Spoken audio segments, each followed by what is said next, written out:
Welcome to the Connected Campus podcast, where we explore the ways that diverse professionals are working every day to optimize their efforts to recruit, retain, and graduate their students. Really excited for our conversation today because even through all of the various shows that I've done over the years, I've not really talked to anybody that's immersed in one of the household names. I feel like of just sort of like higher ed technology. It's one of the backbone systems. Amazon Web Services obviously empowers like a lot of things just on the internet and everything. Not just higher education and everything. So, talking about a component of that sort of large organization that a lot of folks have exposure to, the AWS Marketplace. But we do just have an interesting person, interesting guest. She's involved in a lot of stuff, so I'm sure we'll talk about AWS Marketplace and everything else, or as much as we can get to in the time that we have. So, Sia, if you want to introduce yourself briefly, your professional background, and then we'll get into everything else that you do at AWS. Thanks so much for having me, Dustin. My name is Sia Purohit, and I've worked in the EdTech and workforce sectors for the past 10 years. I was early at Udacity and Springboard, worked in venture capital at GSV Ventures, and for the past 2.5 years, I've been building up the EdTech and workforce verticals for AWS Marketplace. We'll talk a little bit more about what AWS Marketplace is, but I'm really happy to be here. And just to kind of give you kudos, because again, I mean, it's a whole side of the world that I have no idea exactly the intricacies of how it works. You are also a co-founder and general partner at Pathway Ventures. Can you just kind of give a brief, I guess, synopsis of like what that's like and how that came to be? Absolutely. So, yes, I'm building a VC fund with my friend Taylor Stockton. Both of us have been passionate about the space for a long time. We both got into it around the college time, actually. So while I was an undergrad, I published a book about America's job skills gap. And since then, I've been trying to kind of bridge this problem of how do we make people ready for like job ready education and how do we get them into higher paying jobs. So Taylor shares that sentiment. He's currently the COO of FutureFit AI, which is a very cool company in this space. And together we make investments in early stage companies at the future of learning and work. So that's what we do with Pathway Ventures. Yeah, so just wanted to kind of give that little, tip of the hat. Folks can check that out if they're interested. And it's just really cool that you're kind of, in that space in addition to the day-to-day work that you do with the AWS Marketplace. So if you do want to briefly explain like what that is, what that marketplace is, and how specifically it relates more so, I guess, to the ed tech side of the house. Yeah, so with AWS, we're trying to do for B2B software buying what Amazon.com did for all consumer products. Amazon.com obviously made it really easy for customers to find, test different types of products and like actually be able to purchase them much more quickly. And that's what we're doing with AWS Marketplace for all B2B software products. So organizations of all sizes, whether it's K through 12 school districts, higher ed institutions, or even enterprise companies that want different types of solutions can buy them from AWS. So in the edtech vertical, we've grown a lot. Over the past about 2 years, we've seen a huge uptick of partners. So companies like Coursera, Udemy, Blackboard, D2L, all selling through us to their end customers through AWS. And so that's what my role is to basically build up that vertical and help grow those edtech sellers with AWS. And I guess the sort of like punchline I'm thinking of is like, how much is it like Amazon.com of just like, oh, I'm just like putting different like ed tech things into my cart and just checking out. Like, I guess we'll spend a little bit of time with this. I guess just sort of like, what is sort of that like experience, I guess, because I think it is such an interesting time where there obviously was an explosion of ed tech tools or just like, more people sort of interfacing and, building out their tech stacks at institutions and everything. Like, so that I think now there is that idea of like, as we're sort of coming down from that, obviously institutions are still navigating what tools they're using, how those tools can work together and everything.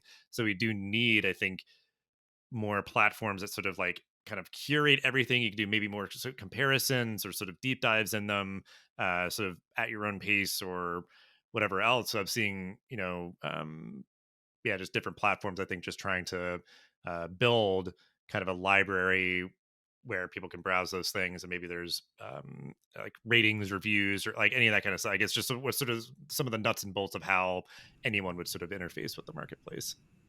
Yeah, so the high level problem we're solving is that there's obviously so much cool technology that's being built, but it's not getting into the hands of learners in like schools and higher ed institutions just because the procurement process is so complicated. So we're trying to simplify every aspect of that procurement cycle. Basically, how Marketplace works is that there are two ways to purchase from Marketplace. One is self service, so basically, kind of like off the shelf, similar to how we purchase on Amazon.com. And typically, like smaller organizations who need maybe less than like 20 seats or so purchase off the shelf. That's like no negotiation. You buy off the shelf and you get quick access to that product. The other way to purchase is through private offers. Private offers are custom negotiated terms between the buyer and the seller. So this is how most of the deals happen, especially in edtech, because there's some element of negotiation and deal sizing, those kind of things that happens, and they connect directly with the seller and negotiate those terms, and the seller sends the offer through marketplace.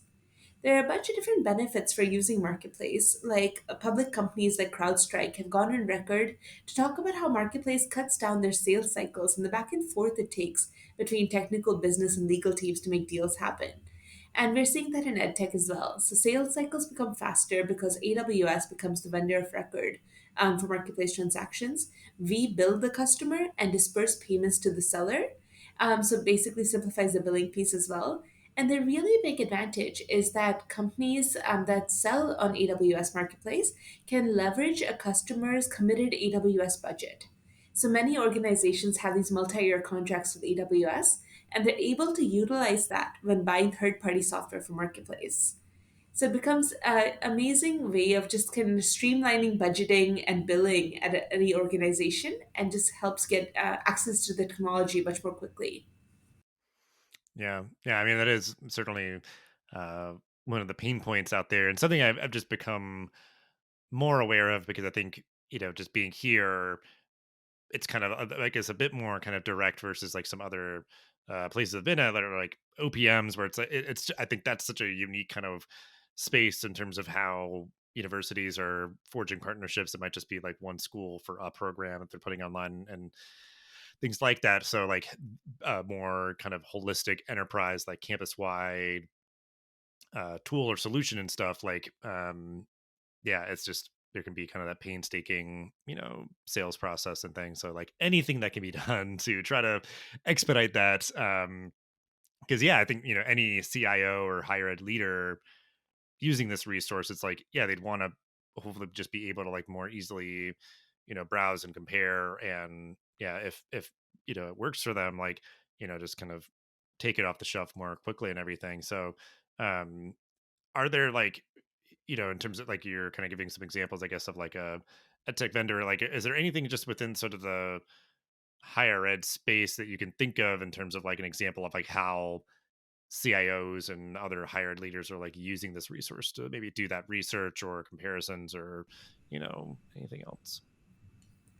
Yeah, so we're seeing a lot of like CIOs and higher ed leaders come to Marketplace to kind of compare the different product offerings that they use.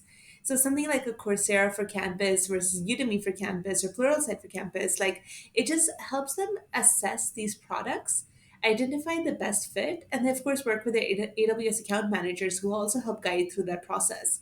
But it just brings a lot of just third party evaluation to products and enabling customers to find the right offerings for them. So, what you had mentioned earlier about reviews, we're kind of building up that engine, having more reviews. We want to have more accountability and like just visibility in how these products are being used by different customers, and probably some partnerships that will enable just more like clarity in this process. Because right now, procurement is just a very cumbersome, tedious, like sidelined project typically, and we want to just make that so much faster, just like what Amazon.com did for consumer products. Yeah, and I think that's like a big differentiator, I think, is that there are like a lot of review sites out there. And if it's even like plugging into that or whatever else, or just, yeah, like curating, the engine that will sort of solicit and feature interviews and stuff, it could be where it's like, okay, I'm looking at sites and seeing great reviews. And then I maybe reach out to, that company to start the conversation. And it's like, yes, but what if you could potentially just like buy it right there? Like it's just like, you see it, you're like, this is great. I have some great reviews and all the information about it, and maybe compared with some other stuff, and uh just being able to at least even kind of like just again take it off the shelf or initiate that process a little bit more quickly, all come, from the same place and everything. So yeah, I mean, I think it's just, this moment for higher ed, again, there's just been much more kind of proliferation and ubiquity of all these ed tech tools, and that's going to continue. And it's not as if it was just sort of a flash in the pan kind of thing. So I think just integrating a routine or sort of a way that these leaders are going to navigate and compare and analyze, evaluate tools moving forward, I think is going to be really important because, just in many years past, it's just like, well, there wasn't that many things, or like you just would maybe like every once in a while you got your LMS and then years later you may be, reevaluating it. But now there's just so much that needs to be able to kind of combined and play with each other and integrate and do a lot of variety of different things. So there needs to be just a efficient way to um, evaluate everything. So that's really great. And I guess you have such a unique vantage point. We can kind of stick with this, I guess, for a little bit. Like, what are the trends that you've seen coming from your vantage point? So if it is maybe like more of this kind of a tech vendor is maybe jumping into the marketplace, or you're seeing a lot of traction with ones versus the other, like what is this season of ed tech kind of what insights or trends are you seeing? So I think what's been super interesting is that just like the number of vendors that are interested in this kind of marketplace, especially for discovery of new offerings. So seeing a lot of like fast growing companies in the sector just being excited to connect with new customers, be able to pitch to them in a much cleaner way. Because otherwise, like it's been difficult for customers to discover new products. It's been difficult for sellers to pitch new products, given how many legacy products exist in the sector. So I think when like this kind of marketplace matures more, it's going to be so much better for the discovery of these kind of products and also the evaluation of customer types. So like if a customer purchases a certain product, they'll be like more incentivized to buy a second product that might be useful for them as well. So that kind of like the personalization that Amazon.com again provides, I think huge opportunity there. And we're already starting to see some of that. So on the procurement side, that's it. I think what I'm most excited about. As far as like higher ed trend more broadly goes, I think seeing a lot more products on the community side. So seeing like obviously colleges and higher ed institutions have always been an amazing ground for just like social activity, but seeing a lot more products that enable those closer connections, especially in both an online and offline domain. So I think that's what I'm most excited about in terms of just rising trends in that space. Yeah, I mean that is really interesting, is I think that sort of um like the word that came to mind was sort of like democratization, just trying to like equal the playing field. And then it is really like, and that's just kind of the story of the social internet and everything else. It's just like the genuinely higher quality stuff often just sort of like boils to the top. Like if you made a really awesome YouTube video, it's just like a lot of people are going to see it and share it, and it's just going to get to the top. Like if you earnestly have built a really great digital tool for higher ed, likely like you're going to get a lot of great reviews and people sharing out like, hey, go take a look at this, and sharing out the page that just has this sort of great snapshot of what the tool is and what others are saying about it. And again, like you're saying, even just the uh further utilization is going to be like, well, a lot of people who use this also use this, like just making that very clear, where it's like, all right, you just purchased this and implemented it and all that. Like you can start to draw and kind of connect all these dots for people as they're evaluating stuff, because I think that is certainly uh, sort of through line that I'm keeping an eye out for, because certainly like just the Pathify story is very much related to it, is how are higher ed leaders not just thinking about like each tool individually, where it's like, I want the best LMS, I want the best SIS or whatever else. It's like, how do they all play together? Like, how can I create maybe a, you know, the more user friendly interface that students are using, or how is like what they're doing here, communicating back and forth between other systems and everything. So that certainly would be a very important, component, is leaders being able to sort of have that sort of like recommendation stuff baked in. But um, and realizing too, just looking back at sort of uh, your background, I didn't ask about this before because I kind of like just trying to like look back and make sure I didn't like sort of overlook anything. Is that you went to Harvard University for a Master of Education, Technology, Innovation, Education, everything. It was like product strategy for Harvard X and everything. Just looking through kind of the your background here, like that seems like it'd be super awesome. Like any just reflections on sort of like, because I feel like you've done so many interesting things. It's almost like I want to like pick out each individual one of like ASU GSV. Like, what was that like? Like, just like, 'cause I think again, it all sort of, I'm sure, is like over the span of time blending together to inform the way that you're, navigating day to day with building the marketplace, or the stuff that you're doing with Pathway Ventures and stuff. So just that one in particular, because I feel like sometimes that the beginnings of your origin story can be really sort of like influential in the ways that you sort of have navigated everything since then. Yeah, so Harvard and Harvard X at that time was actually a very special like place to be.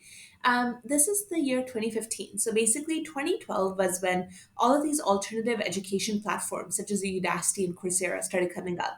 Like this whole mission of like bridging the world's skills gaps became much more mainstream conversation in the year of the MOOCs, when these Stanford professors were like, "We're going to start building great online courses." So I was early at Udacity and got to experience kind of building some of that like content in partnership with companies. So we partnered with companies like Google and Nvidia to bring like their knowledge and technology in online courses to everyone else. But then at the same time, 2015 then was when universities started getting involved. So Harvard launched HBX, their business school platform at that time, to teach everyone like pre-MBA and MBA skills. And I decided to go to grad school because I realized that whenever an industry gets disrupted, a hybrid model emerges. So on one side, we were seeing these technology companies like Coursera and Udacity that were building education solutions. And then obviously there would be these education institutions such as like Harvard and every other university that would build technology platforms to basically be able to teach in a much more online, comprehensive, accessible way. So I wanted to experience both sides of this. So went to grad school and also worked on Harvard X. Harvard X at that time was going through a really interesting change. Like their core courses were things that like Harvard specialized in like liberal arts. So basically talking about like history of Rome or like different arts classes. And they were wondering what that looks like in terms of positioning online, because obviously you can't position those courses with clear outcomes, because a lot of that is like learning for the sake of learning or learning for fun and entertainment. So it was like a really interesting conversation we're having, like how can Harvard X monetize this online? Like will people pay to have a discussion on the history of Rome together, right, like they would in person? So I think that was a series of very interesting conversations. What came out of it then was these tracks of like basically helping like teachers, for example, who are educators who didn't want to upskill in like an in-person program, perhaps just like be able to take a series of courses online, or like pre-MBA program for students who aspire to go to business school someday, a pre-med track for people who just want to upskill and kind of standardize. So Harvard X focuses a lot on that. Obviously, after the acquisition of edX by 2U, they're building a lot more exciting things there as well. So curious to see what that next iteration looks like. Yeah, and I worked at 2U for a few years, just as like a student support coach. That was my first foray into ed tech, and I've always kind of kept an eye on them because I think, they're sort of now this sort of big fish with acquisitions like edX and everything, and one that can sort of throw their weight around to sort of influence other aspects of the space. But yeah, it's just kind of like, yeah, and that's an amazing experience that you had, and that idea that you could get that perspective of how an institution was viewing these trend lines and how they're going to interface with them, much less the Harvards of the world, where it's like certain point of view they didn't have to do anything. Like they're Harvard, they can kind of just keep coasting for a while, but it's like good on them. And I think they've shown themselves to definitely be one of the more sort of open to kind of engaging with stuff like MOOCs. So to have their point of view in addition to working at like Udacity and stuff like that is really fascinating. But yeah, I mean, it is just like, you know, I've got you here and I've got like a lot of interesting stuff to talk about, because I think it is also like informative to sometimes look back, especially something like MOOCs, where like at the time that was the generative AI of that moment. And, people trying to figure out like, what does this mean? How do we sort of, you know, uh, integrate this into our sort of organization, or maybe choose not to, or whatever else. But I guess just not picking apart your LinkedIn piece by piece, but like I'm curious, maybe just through the things that you've done, I presume that maybe like you've also been able to sort of like build your network or just build your sort of like knowledge of the space, which allowed you to be, able to invest more, wisely, at Pathway or whatever else. Like, talk about that, I guess, of just sort of like the nature of your journey through these variety of, coming in very early stage at Springboard or anything else. Like, what do you feel like each of these steps has sort of given you? If there's any sort of like major sort of anecdotes or milestones that you can reflect on, or how you sort of built your network and social capital or whatever else. I'm just curious about that. So I think my personality has honestly been the same for the past 10 years in terms of I've always been really excited about this sector and also becoming friends with everyone in the space. Like even back in Udacity, it was again 2013 at that time, and I was just really excited about the space. I'm like the early people, and there were not that many people working in the sector 10 years ago. But even those early people, I'm like, they're going to go on to build so many cool things in the space as the space grows. So I think over the years, I've always been like very curious about what other people are building and have continued this like I want to friend everyone, I want to learn about everything. And that's kind of helped over time, like build into this kind of venture role, build into an ecosystem role at AWS. And I think how I think about it now as well is that like the sector like is always going to be here. Like education is something that we all connect on because everyone you've ever met has been educated in some way or the other. And so very curious about what those next iterations look like. And I continue building my network through doing different types of activities both at AWS and Pathway, but also outside in the ecosystem. Yeah, and I guess like you also have sort of the privilege where like I guess, and especially more so now, just think like you've had sort of interactions across like truly educational technology. Like all of mine has always been higher ed, all day, every day, and everything. And certainly, you kind of have to be at least like somewhat aware of what's happening in like K through 12 as those students sort of move on and everything. But I think just like that, what you're saying is like everyone has been educated in some way or another. Like whether it is even like you went to homeschool for your entire time, and that's still the idea that you've had to sort of exist in learning environments. And what are the tools that people are using? What's the uh, the content or whatever else. So um yeah, I mean, it is, you had that sort of luxury to like, yeah, get to know these people and maintain those relationships as they went on to kind of build new and great things, and just sort of you know learn from them as they're learning from maybe their entire networks and everything, and just kind of keep really well plugged in. Which certainly for me too, like doing a podcast is also a great way to do that. It's just sort of like bringing somebody on and having that sort of be the kind of catalyst to build relationships, and then just be following people on social media afterwards to be like, oh, that's cool, they went off and are doing this, that, the other thing. So yeah, I think it is just so important. Just like there's, yeah, like so many more people in edtech, so much more stuff going on. And thankfully, as somebody who does create content, I'm just seeing a lot more people jumping into that to try to process everything and serve it up to help kind of navigate this moment. So um yeah, just certainly, appreciate people like you who are, out there doing the work, and, helping to kind of move it forward, certainly with what you're doing at AWS Marketplace, and even, through venture capital investing in the great new things that are going to be coming into the future. So we will wrap up though now with the question that we ask all of our guests. I'd be very curious how you take it. What does a connected campus look and or feel like to you? That's a great question. I think a connected campus for me looks like something where social interactions, both online and offline, are very easily like mixed, or very easily you can transfer between the two. So I went to undergrad at a time where like obviously Facebook was mainstream, we were all online, and it was like such a cool way of us discovering each other's digital identities and then being able to see each other in person at those events. So we were always on Facebook organizing those events and kind of bringing together communities. Facebook groups were huge in terms of just planning and like thinking through university organizations. And then we were seeing them in person, but like there was no direct connection between the two. So what I'm really curious about is like what products like enable now, which is or they're going to continue enabling as well. It's just like the interactions that people have in their virtual domains and how that can transfer. So like some people are in person, some are online, but it becomes much more seamless. And I think that's something we haven't cracked yet, but I'm really excited to see that become a reality.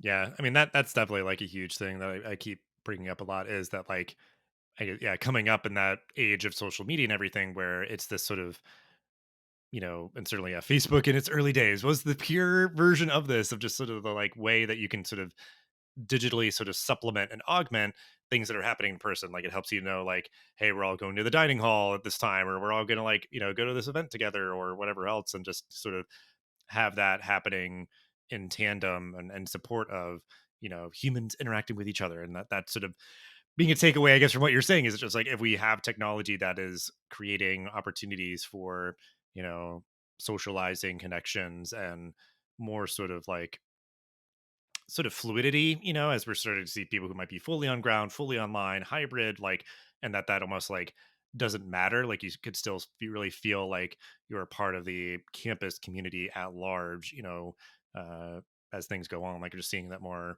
um, institutions are leveraging, things that are akin to Slack or live streaming a campus speaker or whatever. Like everybody can really come together and feel like they're part of the campus community, where they're, even the idea of like, I'm attending classes on ground, but I'm a commuter and like I, as in between things or whatever. So I'm gonna watch that campus speaker on demand because I couldn't go in person to watch it, and I can still talk about it with my friends, on some social site or platform or whatever. So yeah, I mean that really exemplifies a connected campus as of like, through like kind of what you're doing. If higher ed IT leaders can navigate and find the tools that are able to contour to like what their use case is, like what they're looking for, things that work well with the tools that they already have and everything else. Because as much as it is just getting like the new bright shiny thing, you want it to um, do a little bit more than that. Like kind of help serve students, help serve your goals, to know what's going on and everything. So a lot to think about. Appreciate you, all the great work that you have done, that you are doing, that you will do. We'll have ways to connect with you in the show notes as well, so folks can check that out and keep the conversation going. But yeah, just thank you so much for your time. Thanks so much for having me. Thanks for listening to The Connected Campus. Please leave a 5-star review for the show and share it so others can discover us. Make sure to also subscribe so you never miss an episode. Thanks again for joining us, and we'll see you in the next episode of The Connected Campus.